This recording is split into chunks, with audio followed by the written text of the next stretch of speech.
Hello everyone, today we will talk about how to fix or how to solve the problem of Magicplan app. You will click on settings. In this page you will go to apps, default apps, app settings. In this list you will go down until you find this window of Magicplan.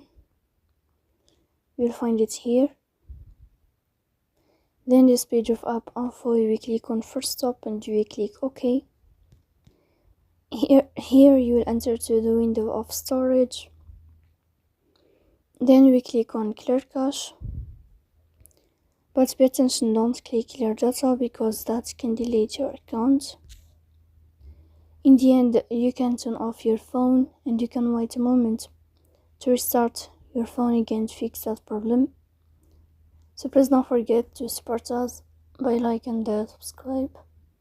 See you next time.